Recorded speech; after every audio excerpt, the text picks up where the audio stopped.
Hey everybody, it's your man James, Mr. Quinn Trader, back again with some more video action for you. Here's another one of those fun little snippets I did. I took some clips out of an old live stream, put them together, and create a little video here for you guys. Being that it's the month of October now, it's my favorite time of year, the Halloween month. So I thought I'd get in with something a little interesting here, a little snippet from old live stream where I kind of tell you why DEI characters wearing the skin suits of legacy iconic characters really don't sell that well, and why they don't ever really seem to be accepted or work too good. So definitely should be one that I think you guys can get into. And like I said, considering the time of year, I thought it'd be kind of fun to do it right now. So I put that together for you. I hope you enjoy it. Hope you get some good good stuff out of this. And I will be back soon with some more stuff. And before I head out here, I want to say I want to thank you all for joining me on this today. And I hope you drop some likes down there if you like what you see. And if you got any comments yourself, please drop them down there below. I always want to hear what you guys got to say. And please subscribe if you haven't subscribed so you don't miss any of the great content that's going on around here on a regular basis now. And if you have subscribed, space out some links so others can join in with us. And with that, I will thank you again for joining me and say enjoy what's to come here. And I will be back soon with some more stuff. And until then, take care. So it's like I said, it's interesting where this comes from. Eric Larson, one of the dumbest people probably in the comic book industry, who the only thing he has less of than brains seems to be hair, but yet he's the one who said this, and this was last month, 1 month ago today, in fact, and he was talking about the way that the major publishers have gone about treating their iconic characters. And it struck me funny because it's the exact same thing that I and many others, I'm sure you know who they are, have been saying for years, literally for years. The same thing he's saying here. And so we're just going to go through this real quick, get through his little dissertation of his current viewpoints. But we're going to see that this hasn't always been the case. For some reason, the conventional wisdom at Marvel and DC is to have new characters assume the identities of old characters. But if I'm a fan of Iron Man, I'm absolutely not buying your shitty new Iron Man. I want it to flop so that the old Iron Man can return. Gee, does that not sound just a wee bit familiar to all of us? Does that just not sound just a touch on the familiar side? But he goes on.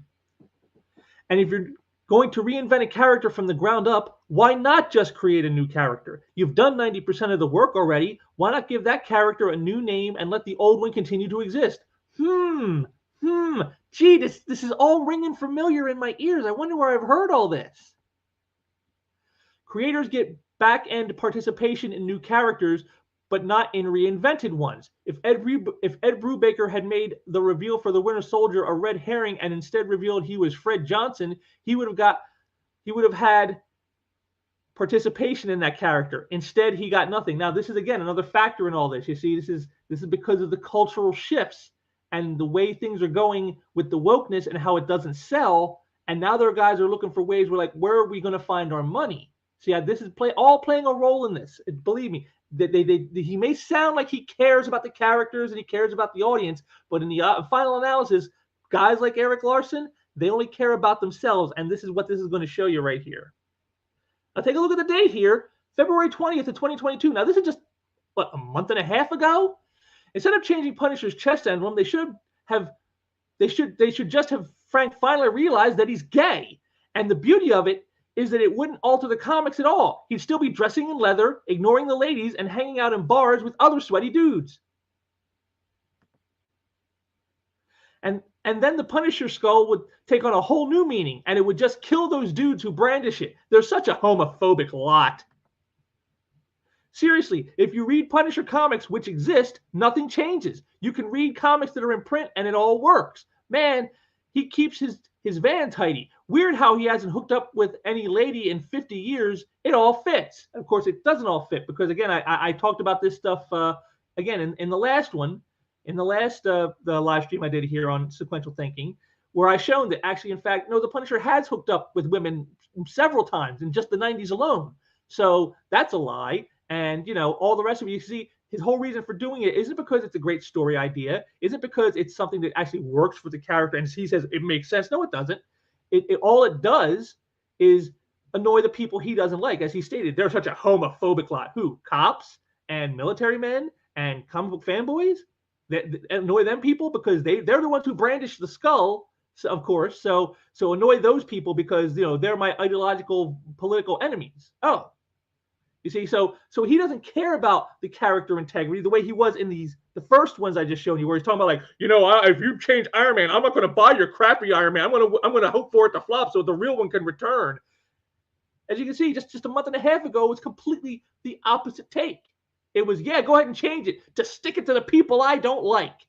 So again, you could hardly see this guy is hardly a paragon of virtue and consistency and integrity. And here we go with the I think this is the last one I have on this. The new era of Marvel forcing crappy characters into iconic names is bad. Them blaming fans when sales tank is worse. I'm not shelling out $5 an issue for a redress edition Iron Man or Hulk. I want the characters I, as a lifelong fan, have invested time and interest in. Yes. Yes. Exactly. They think our love of these characters is bigotry. This is what we've been told. You're a bigot because you won't accept Miles Morales as Spider-Man. You're a bigot because you won't accept Jane Foster as Thor. You're a bigot because you won't accept, John Kent as Superman. You're a bigot for not liking these things. You're a bigot for not supporting these things. It's like, no, that's not what it is. We've invested our time, interest, our money into the characters that we love. The reason that those characters were around to be replaced, that those names matter so much to the people who are trying to use them for their crappy diversity hire characters, Thor, Superman, Spider-Man. The reason those names resonate is because of the time, interest, and money people like us have put into the original characters. And so you just step in and just reversal and say, well, we're going to make this that now, and you just have to accept it. And if you don't, you're a bigot. That's so stupid. But that's what they've done for years. Eric Larson among them. Funny enough, he's done that too to people. He absolutely has. But here he is now again, once again, taking our side of it. The best method for introducing a new character is the tried and true Silver Surfer, Elektra, Deadpool method. Introduce a new character in a popular ongoing book and bring them back repeatedly. Then spin them off into their own title. There you go. That's how it used to be done. That is how it's worked in the past. You build a character up, making appearances in another more popular character's book until they themselves are popular enough that you think, hey, it can sustain its own book. And then you make one. And that's what you do. But again, all the simple logic that Eric Larson is spewing, again, you saw before. He was just a couple months ago, he was saying the exact opposite kind of stuff. So, I mean, how much does he actually believe this? I don't know. I mean, he's correct. He's correct in everything he says. And all it can tells me is that perhaps he's sensing the cultural tide shift going on right now with so many other things. Like I said, it's not just comics, but it's a lot in the world of politics and entertainment and media and other places that these shifts are starting to occur. Maybe he's noticing that and thinking, I need to get on the other side of this before it's too late. Never mind that I personally think it is too late for him. Him and all the other wokies have burned so many bridges of people to this point for years. I don't know if there's ever any going back. I don't think there is, but I think that's what you're seeing here. Because as you can see, after he got pushback on all this, see, look at the date, April 9th, 2 days later, after all the pushback from people, and I only covered ones here in mine where they were actually trying to at least address certain points. There were people who just came out and actually just attacked him, attacked him the way they've attacked people like us. And so in the end, he bends the knee. The original sin at Marvel and DC was making every character straight and white. Now that there's a huge push for representation, they've been caught with their pants down, but how can they fix the problem? And see, again, so much is wrong in there. Original sin. So this tells you the whole thing of wokeness, the woke mind virus, truly is a religion with these people. Because, there's not even quote marks around original sin. And he's stating it as if it's fact. It's an original sin that Marvel and DC back in the 40s, 50s, 60s, and into the 70s, well, actually, I guess 70s where it starts to change. The 40s, 50s, and 60s, when they were making characters, they were pretty much almost all white. And that was a sin. A sin what? When the majority of the country was like almost 80% white at the time? at a time when the creators in the books were pretty much all white, and a lot of them Jewish, by the way. So you want to go there and try to insult them and say that the Jews are evil? Is that what you're trying to get out here? I don't understand. The Jews are sinners? Is that what you're saying? I don't quite understand. But so at the time that happened, that was evil. It's an original sin because most of the country was white and the people in the industry were white, and so they just did the characters white because that's just what they know. That's what they saw.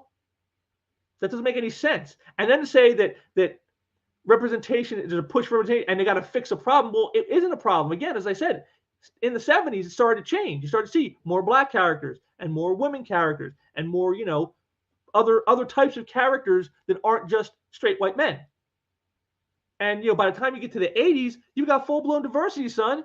I remember the X-Men in the 80s. Storm was the leader, a black woman from Africa. Not even African-American, but African-African. You had the team was half women. It was her, Psylocke, Rogue, and Dazzler. So, I mean, how could you say that the X-Men of the 80s are completely diverse? And then later they brought in the Asian Jubilee. Now you got an Asian girl on the team. You had Longshot on the team, who's an alien. He may be white skinned, but he's not an Earth male. He had 4 fingers instead of 5. I mean, you had an alien on the team from another dimension. I mean, you had all kinds of stuff on this. And that's not counting books like The New Mutants, which again, multiracial characters in there. I mean, it stymies me how he could sit there and say that there was a problem with representation when there's been representation in comics since at least the mid 70s. 1970, I think 1972 was the beginning when Luke Cage came in. So I mean, we're talking 50 years. 50 years and there's a problem with diversity and representation? How does that work? But again, see, this is what happens because they beat him down. He said things that certain people in certain groups like Comicsgate have said. And so therefore, he got beat down and saying, oh, you sound like a Comicsgater. You must be a right-wing bigot. And so now he had to bend the knee, and that's what he did here. Continuing on.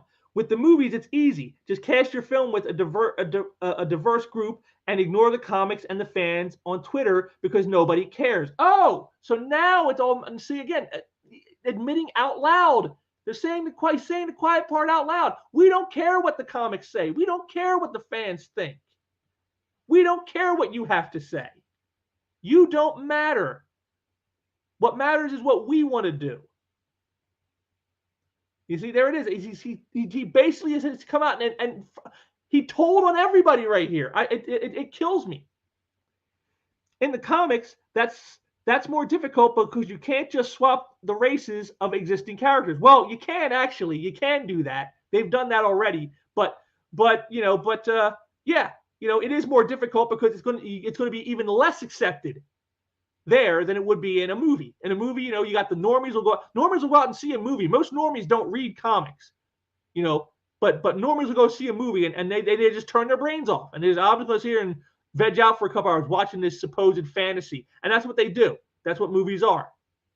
Normies aren't going to care so much. But in the comics, those are the diehards. Those are the people who care. Those are people, they're the reason the characters exist long enough to get to the movies. And so, yeah, it's going to matter. The continuity matters to them. The canon matters to them. The characterization matters to them. All these things matter to those people. And so that's why in comics, it's a lot harder to get away with pulling that crap because they're going to say something about it. Again, we're going to go through this. Here's classic Superman. Everybody knows him. Kal-El, Clark Kent. Classic, timeless, iconic. And then replace him with his son that looks like this. Does this do anything for you? Do you see do you look at the old one and go, wow, this is a vast improvement? Of course you don't. Ms. Marvel, Carol Danvers. Again, classic design. Everyone knows his character. New Ms. Marvel, multiple times having books. They all fail each time, and yet they keep bringing it back. They're even giving her a TV series now because they're trying to push it down your throats. No, you got to like this character. But people don't like this character. She is not very popular. She is not well known. She is not, and the character is so bad that in the TV show they're altering who the character is.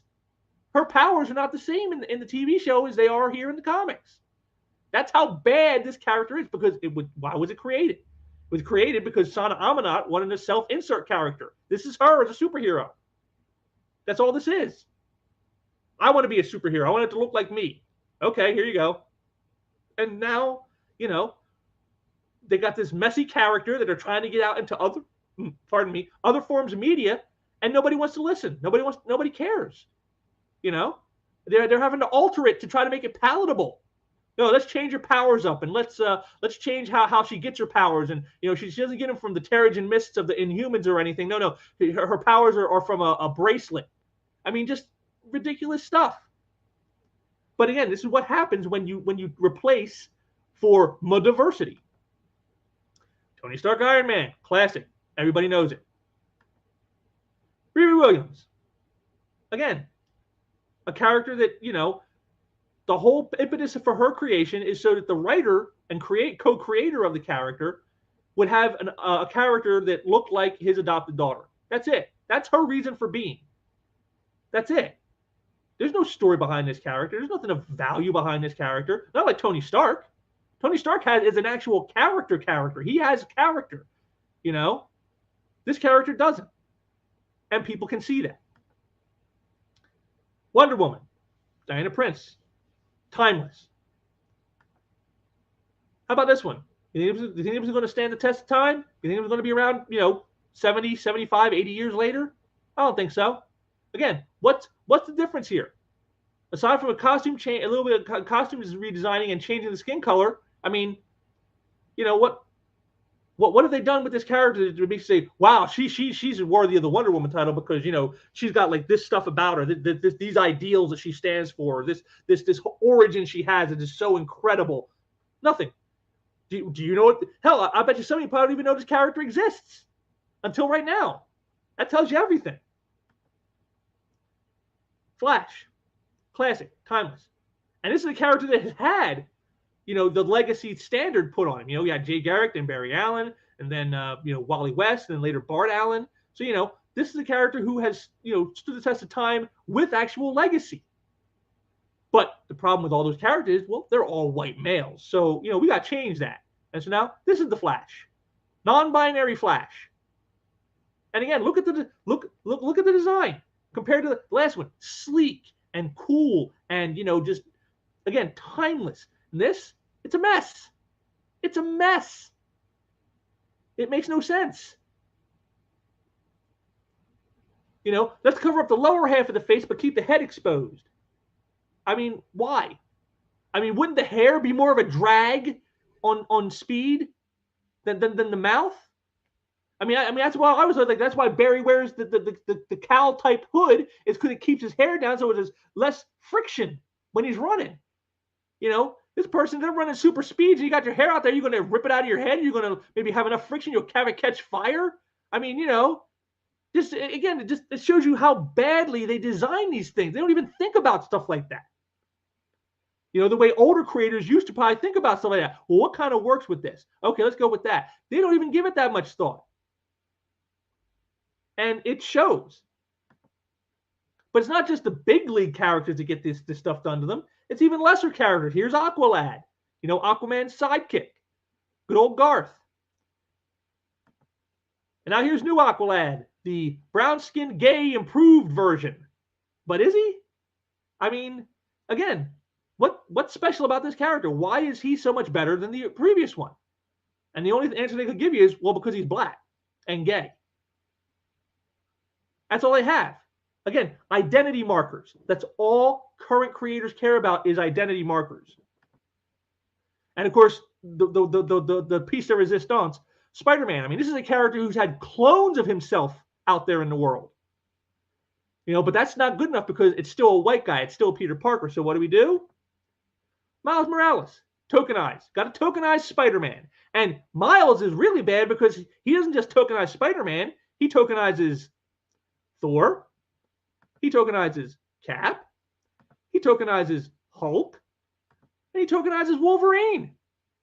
Now you can sit there and say, oh, well, those are what ifs. They aren't important. Yeah, but it doesn't matter that it's a what if. The point is, you know, if you wanted a what if, what if Miles Morales was his own hero? What if he was an original character that had his own powers and weren't derivative of anybody else? There wasn't just him taking on the suit skin of legacy from some other character that's much more popular than he is. What if that was Miles Morales?